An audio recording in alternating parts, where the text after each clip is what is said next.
Elections in Jammu and Kashmir are really like no other. Fought through the ballot box, but also fought under the shadow of the gun. The 2014 state elections are perhaps the fiercest we've seen here in years in the Kashmir Valley.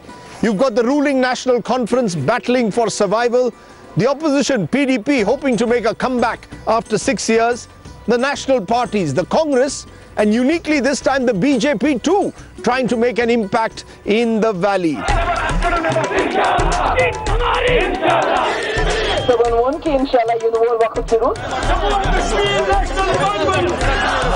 BJP की कोई जरूरत नहीं पड़ेगी, हम अपने दम पे हुकूमत बनाएंगे। आ चुकी है, आप लोग इनको मिल भी कांग्रेस ने सबका विकास किया। दिवाली के दिन बाद पीड़ितों के बीच में उनकी पीड़ा को सुनता रहा। It's also an election which is being fought in the aftermath of the terrible floods, the worst that the state has seen in over a century. The big question then, how is all this going to play out? Is Omar Abdullah and the National Conference going to retain its hold in the valley? What about the PDP and Mehbooba Mufti and Mufti Muhammad Saeed? Will the BJP, the Lotus, blossom in the valley this time? Lots of questions to be answered. The best way to find out is let's travel on Ground Zero Srinagar.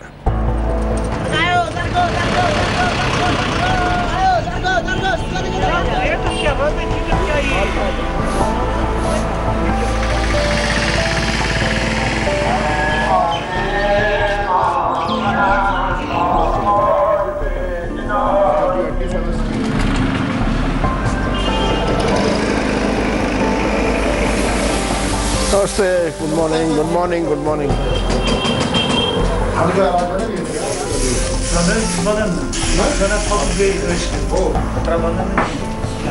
It's cold, it's early morning, it's winter. And therefore, if it's winter in Srinagar and it's 6:30 in the morning, you need Harisha. That's the Kashmiri Nihari to settle you for the entire day. एक तरह से निहारी की तरह है ना, रात भर बनाते हो इसको। हाँ, मीट का बनता है पूरे रात भर। ओए बाबा, मेरा कोलेस्ट्रॉल बढ़ जाएगा ये खा के। मेरा पेट फैट नहीं है, फैट फ्री है। फैट फ्री है, अरे very good. If it's fat free then I can have harissa. चलो लगा दो हरीशा, थोड़ा लंबा दिन है। चुनाव पे जाना है, कौन जीतेगा चुनाव? हाँ, इलेक्शन कौन जीतेगा उसके बारे में हम कुछ बता ही नहीं सकते। क्यों? उमर अब्दुल्ला जीतेगा, महबूबा मुफ्ती, बीजेपी। चलो रिजल्ट बाद में निकलेगा, अभी देखते हैं हरीशा का क्या रिजल्ट निकलता है। वो पेट में निकलेगा। वो this looks good, it looks fiery, it's gonna settle me up for the whole day. Once we had a harissa we can then go and find out what the people of Srinagar feel about elections 2014.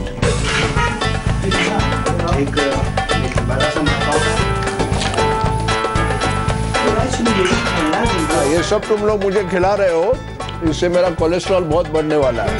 Well done boss, दिल खुश कर दिया। Thank you boss. पेट का problem हुआ तुमको मैं जिम्मेदार रखूंगा। Okay. It's very cold, particularly for someone who grew up in Mumbai. Winter in Kashmir.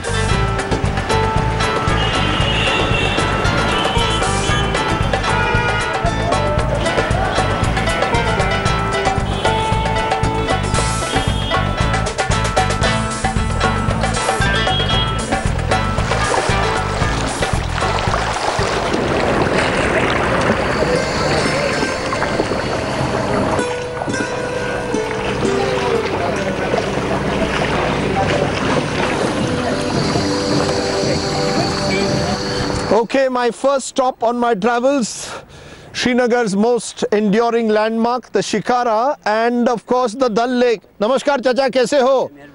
Tourism कैसे चल रहा है? पहले चलता था ठीक, अभी सैलाब आ गया, कुछ नहीं चलता अभी। सैलाब के बाद, after the floods, there hasn't been much tourism. But 2010 के बाद अच्छा टूरिज्म हुआ था, लोग आते हैं। सरकार ने कुछ किया कि नहीं आपके लिए? लोग आते हैं, ऐसे टूरिस्ट आते हैं यहाँ घूमने के लिए, मगर गवर्नमेंट ने जो किया उनको बोला इधर मत आ जाओ कश्मीर, क्योंकि यहाँ सैलाब आ गया। अच्छा, तो जैसे टूरिस्ट ठप हो गया। टूरिज्म कैसे चल रहा है? सर मैं रहता हूँ रेड कॉलेज साइड में। हाँ, टूरिज्म आते जाते हैं सर। हाँ, लेकिन सर जो भी गवर्नमेंट आई उन्होंने कुछ हेल्प नहीं किया सर। टूरिज्म के लिए कुछ नहीं किया। कुछ नहीं किया, क्या करेंगे वो लोग? गवर्नमेंट तो खुद बेबस है। गवर्नमेंट बेबस है, वो भी बेबस है, चाहे उमर अब्दुल्ला हो, चाहे मुफ्ती साहिद हो, कोई भी हो, सारे ऐसे के ऐसे सर। बिल्कुल डाउन है, बिल्कुल डाउन है। टूरिज्म बिल्कुल डाउन है, डाउन है, कुछ नहीं है टूरिज्म। ये बताओ टूरिज्म कैसे चल रहा है? कुछ चल रहा है कि नहीं? बिजनेस हो रहा है कि नहीं? काम ही कुछ नहीं है, जब तक बाढ़ आ गया उस वक्त काम ही कुछ नहीं है। बाढ़ के बाद कोई काम नहीं है, काम नहीं है, कुछ नहीं है। जब से फ्लड आया है तब से हमने देखा है कि कोई टूरिस्ट यहाँ पे आया नहीं है। ना फारूक अब्दुल्ला ने, ना उमर अब्दुल्ला ने, ना पीडीपी ने, किसी भी ने नहीं हमें कुछ। ओके, ठीक है। तो it's very clear now. There is anger on the streets here in Srinagar, particularly after the floods. Tourism is really the lifeblood of Kashmir and Srinagar. Without tourism, the area will struggle. The big question then, will the floods that have affected Srinagar wash away the political fortunes of Omar Abdullah? That's what I'm going to ask the Chief Minister of Jammu and Kashmir. Let's go and meet him. Jammu and Kashmir National Government.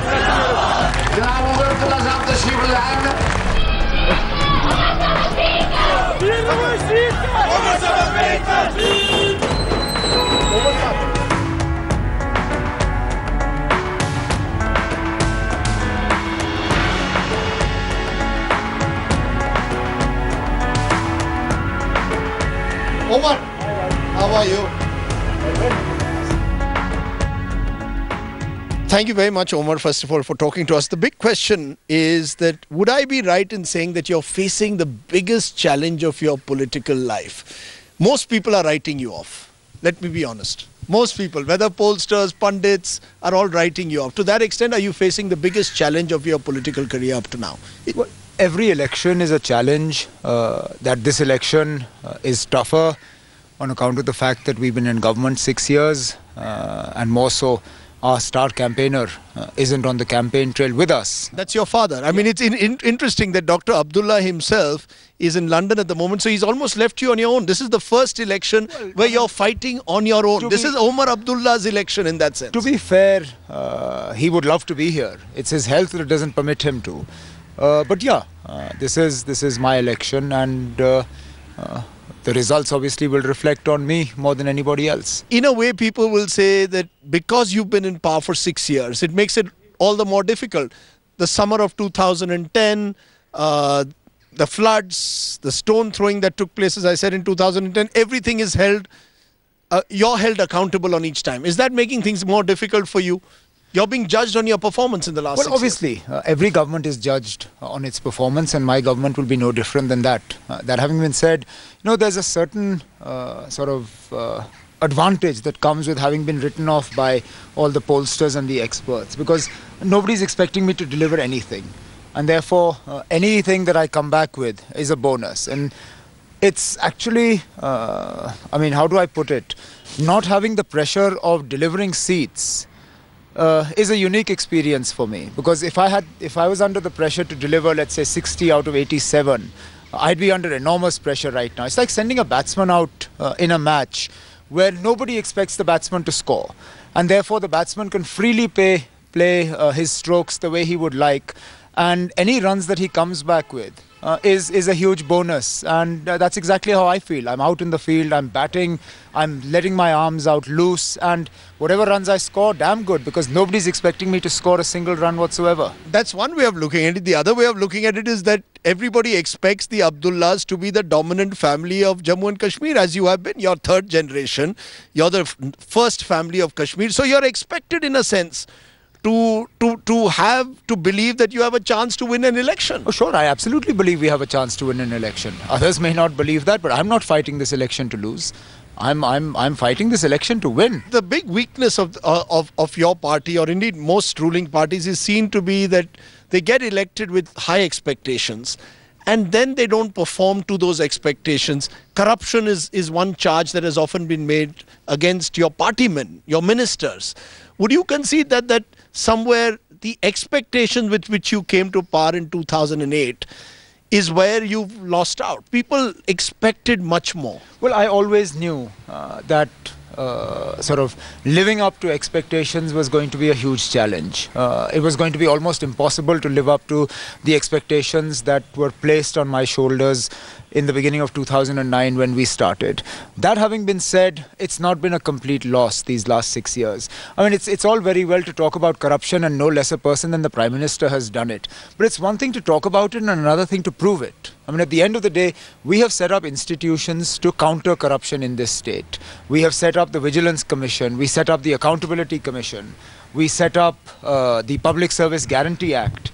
The purpose of these, you want to sit? Yeah. The purpose of this legislation was actually to reduce corruption. Now, there have been instances where allegations were made against ministerial colleagues of mine.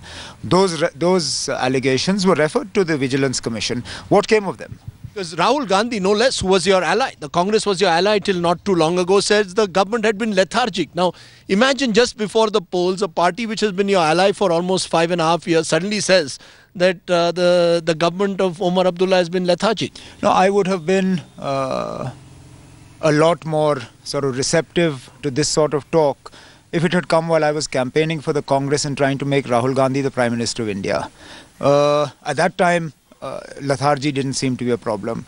At that time, the National Conference didn't seem to be a problem. Suddenly, 6 months down the line, the National Conference is lethargic, this government is lethargic. All in all, I mean, let's face it, some of the most critical portfolios in this government were held by Congress ministers. So what were they doing? Yeah, because I thought Rahul Gandhi was your friend. So if your friend Rahul Gandhi is also questioning Omar Abdullah, then, you know, you're being isolated. I guess in politics, I suppose it's fair to say there are no permanent friends and no permanent enemies. Do you know the BJP could well dominate Jammu and emerge as a serious player for power?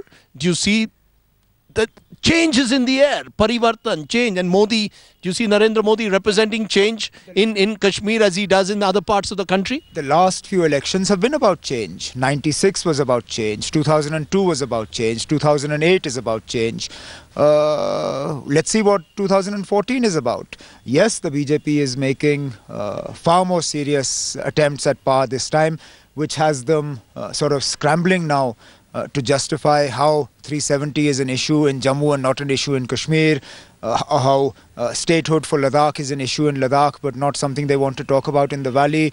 They're now scrambling suddenly to explain their past with the current posture that they want to take, and which is why they don't have a manifesto. Apparently suddenly they have a vision document, and in that vision document all issues on which they fought elections in the past have suddenly disappeared. I think the BJP will benefit from Mr. Narendra Modi's own sort of the perception that people have about him. But more so, let's understand the Congress has 12 years of anti-incumbency in this state. Many people feel they haven't got access to you. You're not there among the people.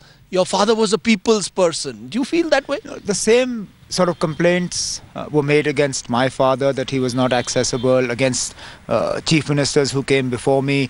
Look, it's impossible to meet 100% of the people.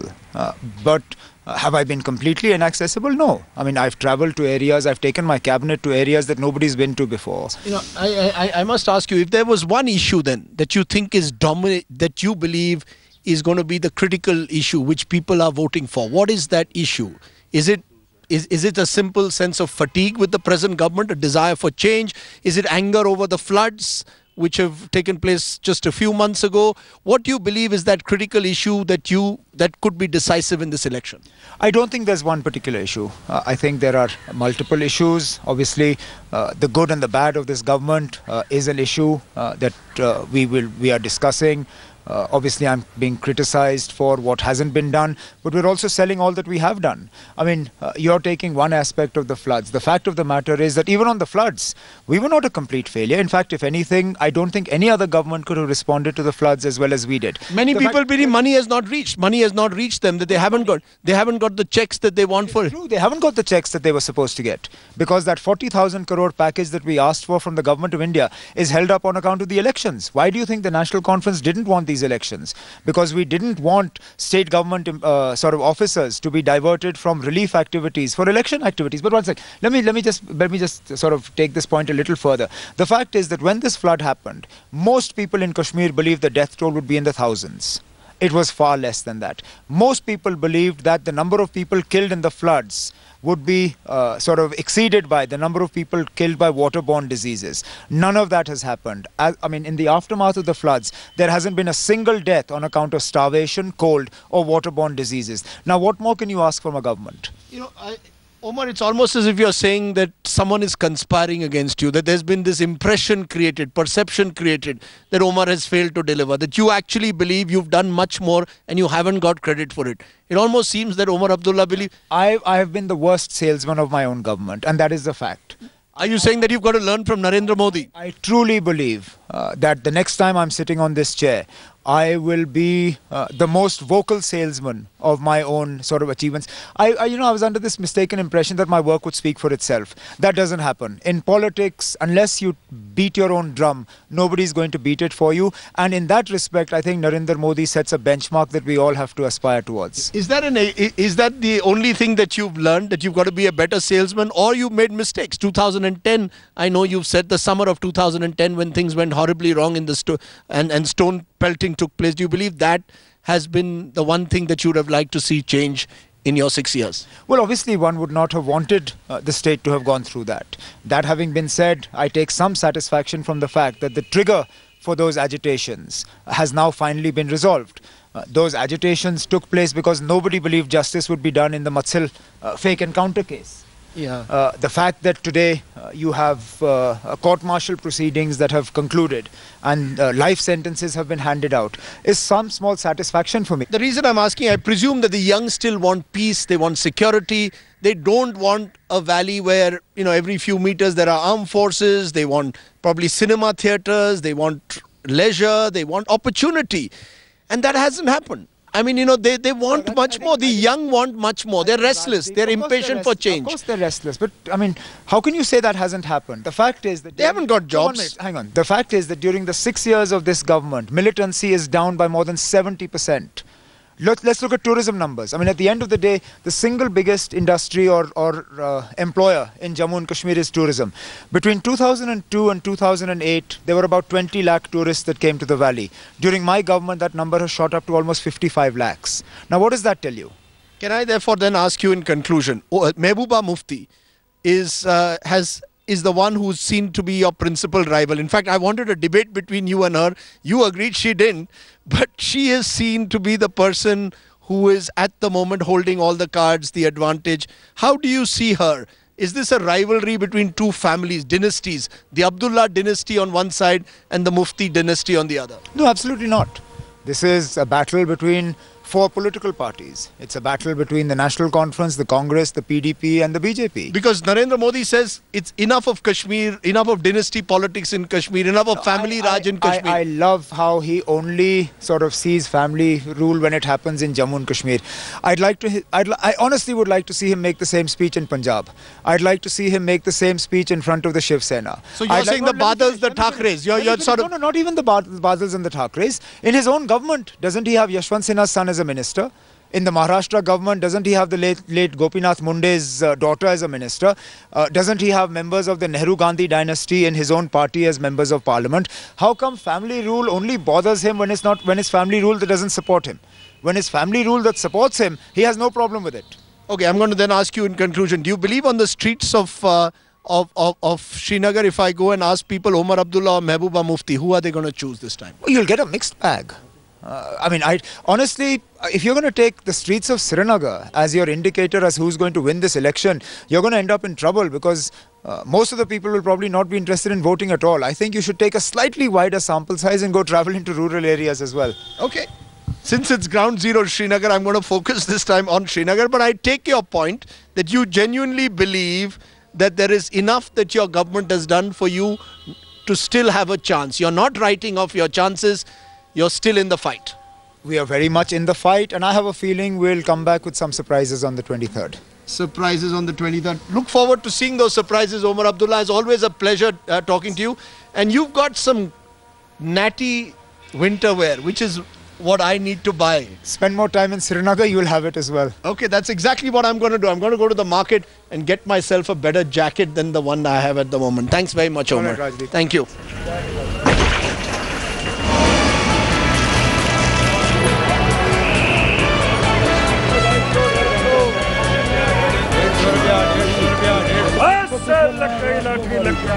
कितना 250 200 ये warmer है, ये jacket है। कौन जीतेगा, महबूबा मुफ्ती या उमर अब्दुल्ला? महबूबा मुफ्ती या Omar Abdullah? Boycott. Boycott. Okay, Omar Abdullah, Mehbooba Mufti, boycott. कौन?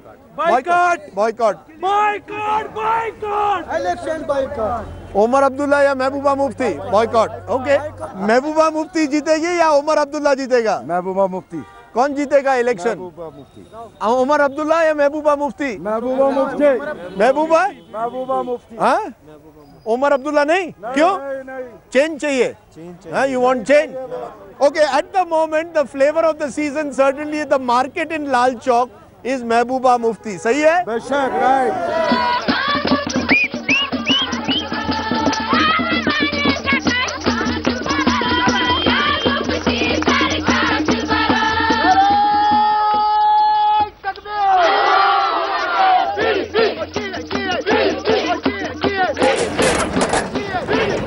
Assalamualaikum, Madam Mufti Mehbooba ji.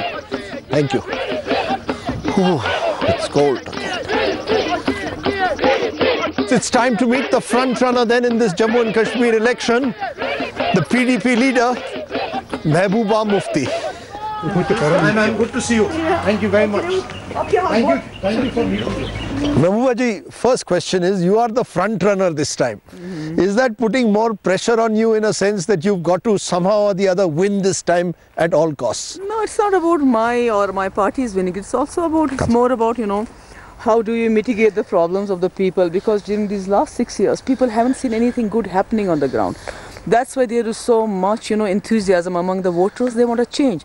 So we are more into, you know, because if you have gone through our manifesto, we are trying to bring into a new era by focusing on the resources that our state has, which have not been used for the benefit and the welfare of our state.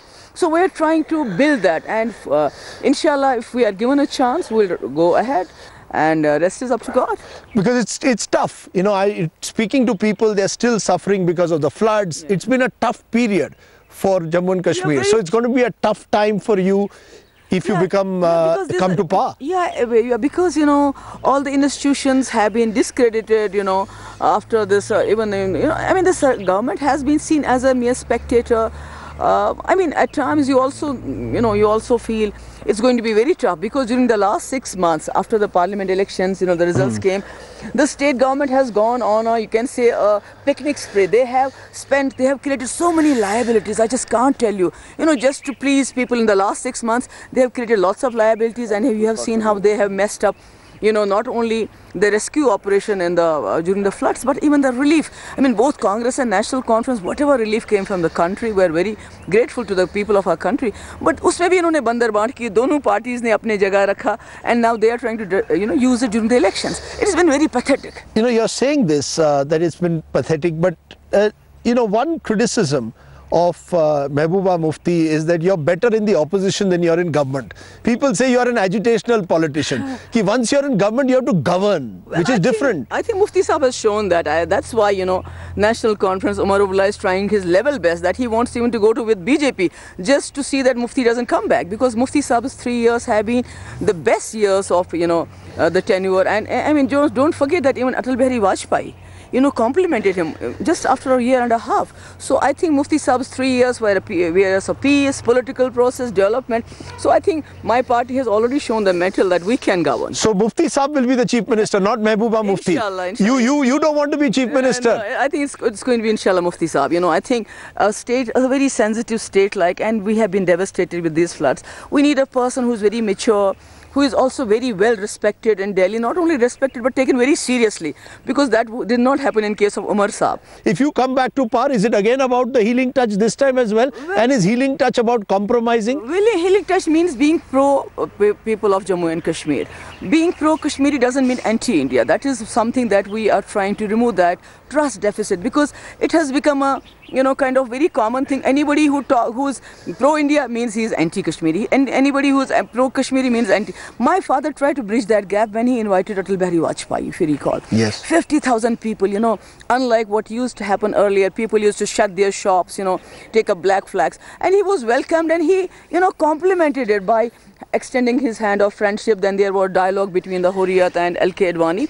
So that is what, you know, healing touches, that you release the prisoners against you don't have, you know, any serious charges, because during these last 6 years, 120 boys died, you know that, in 2010. None of them was a militant. But the boys who came on streets to, you know, protest, they were the ones jinke khilaf FIR darj kiya gaya. So we are going to, you know, study and review and withdraw those FIRs. We don't want anybody in the prison, because we had released Gilani Saab, Yasin Malik. Everybody was out, and because it's a battle of ideas. You just can't cage an idea. But so that's not compromising. You don't believe that's compromising? No. You believe being pro-Kashmiri is not anti-India? Not at all. But interestingly, you said your father reached out to Atal Bihari Vajpayee. Will you reach out to Narendra Modi now? Do you want, because there's a feeling that poll pundits are saying you may fall short of a majority, you may need BJP support. Are you willing to reach out to Narendra Modi like Mufti Saab reached out to Vajpayee ji? My father, we did not align with BJP, if you recall that. We did not align with BJP to reach out to Mr. Atal Bihari Vajpayee. I mean, National Conference was a part and parcel of BJP when in NDA, but they were not able to do anything for the state. You know, in contrast to that, my father did not have any alliance with Atal Bihari Vajpayee, but we were able to revoke Pota, we were able to, you know, start the spate work for opening of Muzaffarabad, we were able to get a tourism package from Atal Bihari Vajpayee. I always hear you speak about Umar Saab or Omar Abdullah. I wanted you to have a debate with Umar Abdullah, you refused. Omar Abdullah was ready to have a debate with you. Is there some kind of a battle between these two dynasties? No. The dynasties of Mufti Muhammad Saeed and daughter, and Farooq Abdullah and Omar Abdullah. Is this a personal battle? It's very unfortunate. There is no comparison.